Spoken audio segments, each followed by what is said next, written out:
What up, guys? Welcome back to the channel.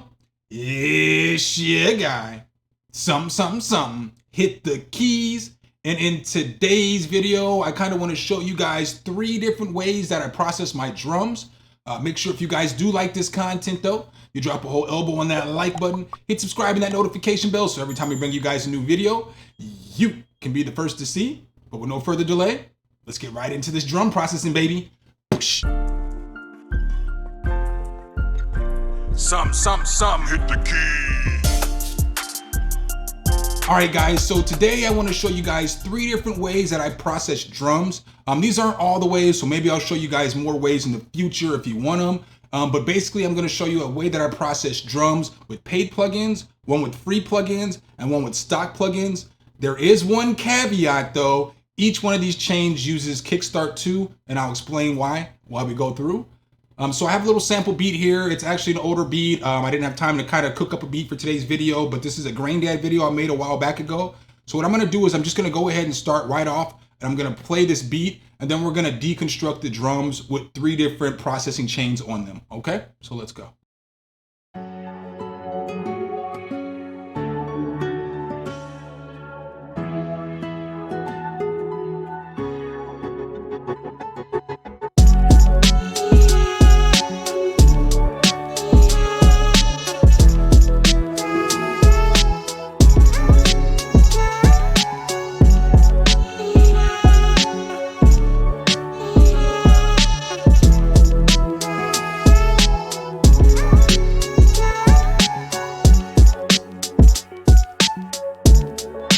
All right, so you can hear the drums are obviously smacking through. Sorry, the beat wasn't all the way mixed down. So what I'm gonna go ahead and do is I'm going to pause everything except for the drums, the first drum bus that I have over here, and then the 808 so that you can hear how the kick is going with the 808, because that's part of the most important thing of making your kick smack, is that your kick and your 808 can't necessarily be fighting with each other. And so that's why I said that I use Kickstart 2 on everything now, because it just saves so much time. Kickstart 2 is $16, and if you're buying plugins and you're looking to make your drum smack, Kickstart 2 is the greatest investment that you'll ever make. So when you look at Kickstart 2, basically what this plugin does is that it ducks the 808 signal, the beginning of the 808 signal, until you don't want it to anymore. All right, so if I push play real quick, check out right here. This yellow of what you're looking at right here is gonna be the kick. And then this is when I want the 808 to come in. So you're gonna see the initial transient, and then you're gonna see the 808 go. All right, so that yellow is the kick and everything else is the 808. Now, if I was to turn Kickstart 2 off, this is what the 808 and the kick sound like together. So I need you to really listen again.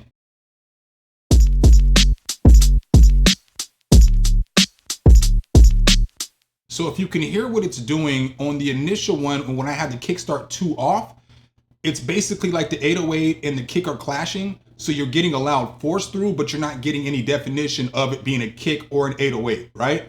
But once I put Kickstart 2 on there, you can hear the kick punch through, and then as soon as the kick's done, it's like the 808 is part of the kick, if that makes sense. That's the best way that I can explain it. I'm looking at it as in the kick is the beginning of my 808, and then the 808 is when I want that part to initially come in. So the reason why I use Kickstart 2 isn't just because I wanted to only duck the 808, because I think about other things. And these are things that maybe we don't explain as we're giving tutorials. Well, think about it like this. You want the kick to come through and be the punchiest part of the beat every time the kick comes through. But if the kick is playing, when the 808's playing, when the melody starts playing, when your chords are playing, when somebody else is singing, like if that's when the initial transient's hitting is like on the same thing as all these rhythmic things typically, you know, play out at the same time, something has to go in order for that kick to beat all the way through. And in my mind, what I normally take out is the beginning of the 808, and the kick typically does, you know, cut through or slice through the mix there. So then what I like to typically do, my favorite chain, simple chain, these are just gonna be 3 very simple chains, but my favorite chain is this knock chain. This is my favorite transient processor in the whole entire world. Decap did a very good job with this. I guess before I get there though, one thing that I like to do that I'm slipping on, and I apologize, there's no script, this is all off the top, is that I always parallel process my drums.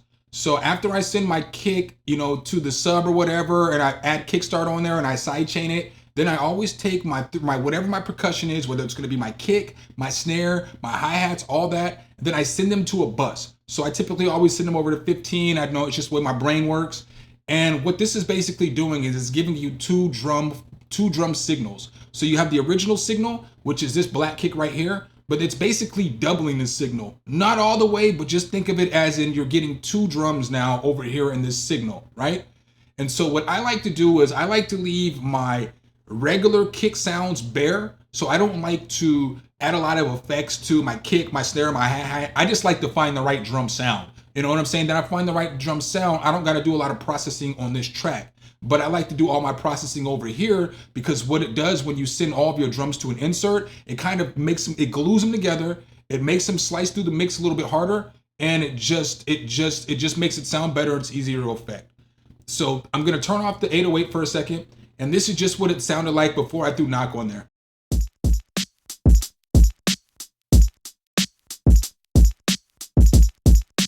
All right, now once I throw knock on there,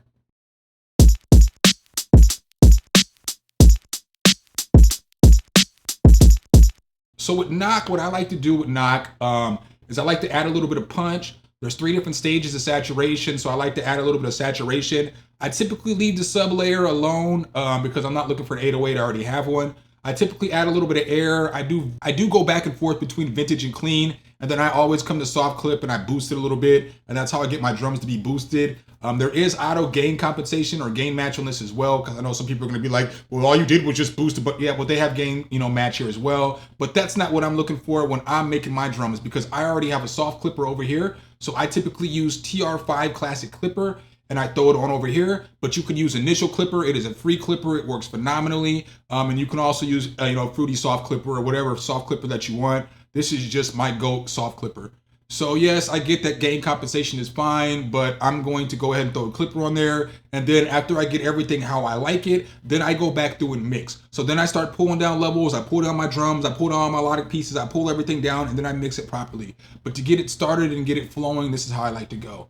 And so then I also like to throw tape on a lot of times, because tape gives it like this little flangering effect, this little wear effect. So if I throw tape on there, it's going to sound like this.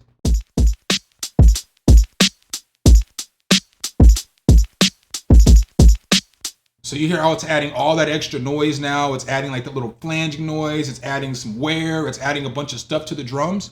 All that extra stuff is going to give the drums more character. So now what I'm going to do real quick is I'm going to go ahead and turn everything on.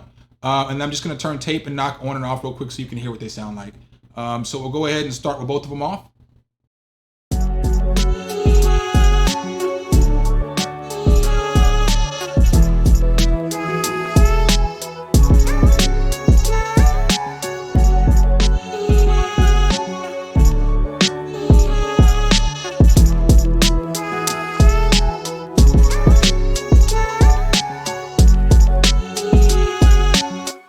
So you can hear the knock gave it a bunch of oomph, made it sit in the beat perfectly, made it good to go, and the tape just added a little bit of extra character. So the second way that I want to show you guys, again, I do apologize that all these are going to take Kickstart to work, but the second one is a nice chain that I like as well. And it just, basically requires a couple different plugins for you. So let's go ahead and go over to that channel. All right, so on this channel, I just basically use Cymatics, Diablo Light, and Roast Beef. So one thing that I want to mention to you guys as well before I go into this is I just use a basic simple kick. I just use a kick that I like the way that it sounds.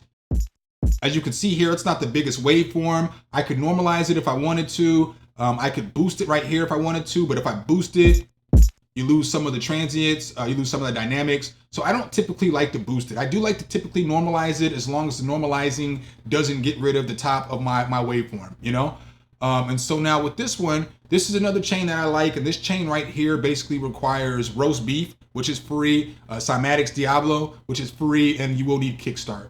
But with this one, again, this is what the drum sounded like without anything on there.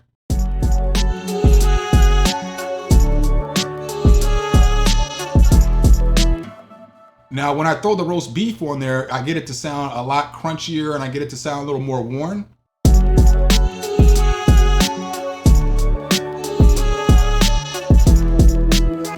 And then once I got the Cymatics on there, I really got it to punch through a little more.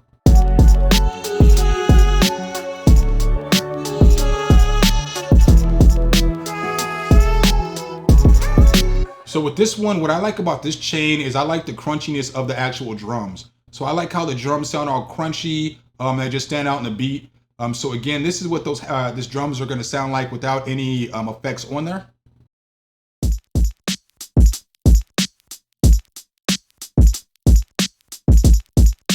All right, but now once I get roast beef on there, it's going to sound like this.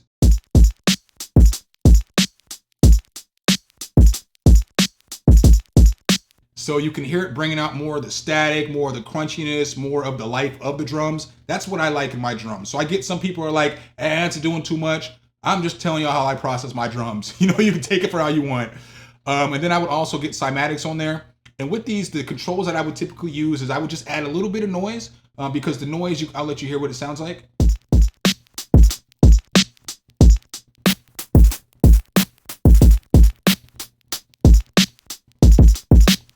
So you see, I like a little bit of noise just to, make it a little bit crunchy. I'm only going to add a little bit of drive on this because I'm already going to be using cymatics. And so with that, with the cymatics, once I add that on there, basically I just add the clip up a little bit, the punch up about halfway, and that's how I get it to sound like this. I'll mute it, then I'll add the cymatics in there so you can hear it.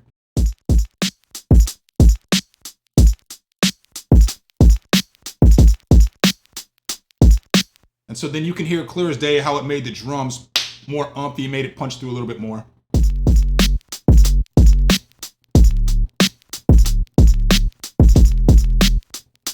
And I'll go ahead and play it with the whole beat too so you can hear it.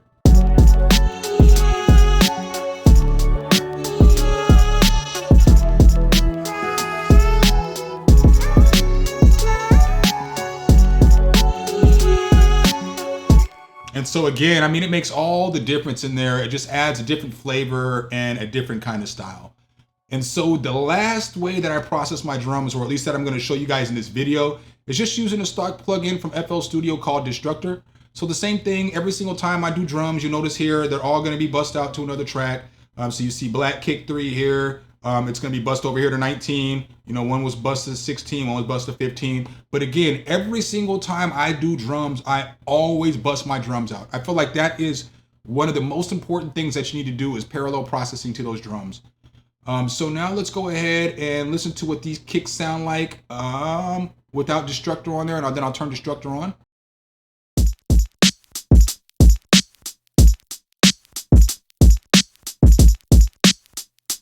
All right, now once I throw Destructor on there, though, I get the drums to sound like this.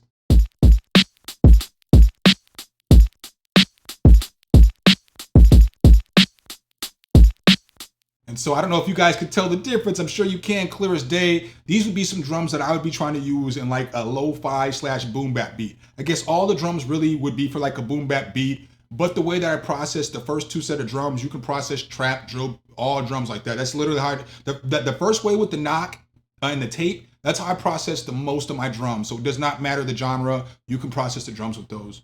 With these though, this gave me more of like a little like not necessarily like I was using it just gives me a 90s feel for the drums because everything I filtered the drums, it's got a little bit of distortion, it's got a little bit of crunchiness to them.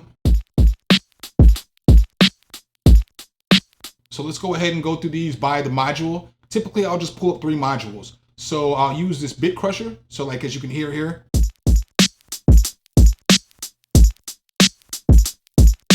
All right, but now once I throw this distortion on there and this bit crusher,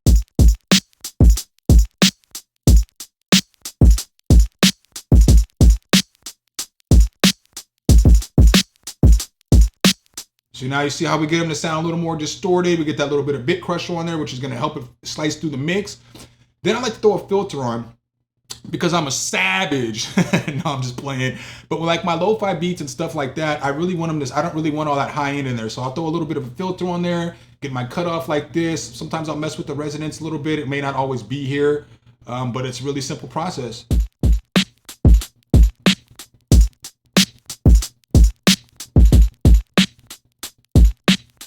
And then I'll throw another distortion on there, but I'll throw this soft clipper on there and I'll just boost the gain and the threshold a little bit and I'll push the out a little bit.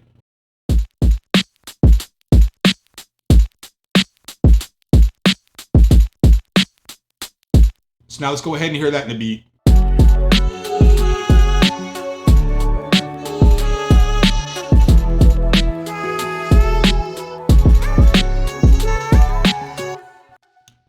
But so, I mean, that's 3 quick ways that I would process drums. Again, if you guys like this stuff, let me know what more stuff you want to see from me, because I just make music. I don't know what y'all like to see from me. You know what I'm saying? I know y'all like plugin reviews, but I don't know what kind of tutorials or what I do well that y'all want to learn from me. So maybe nothing.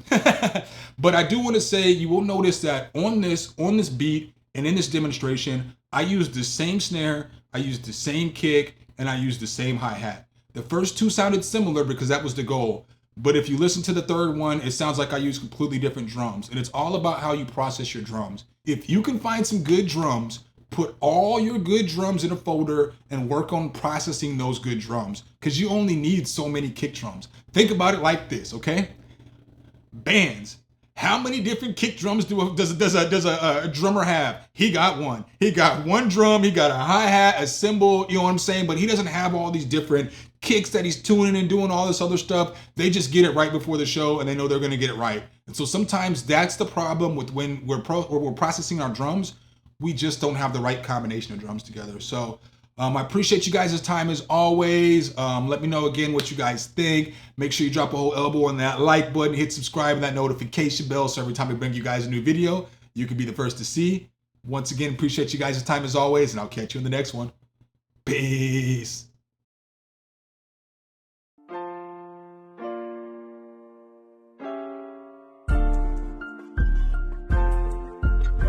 Some, hit the key.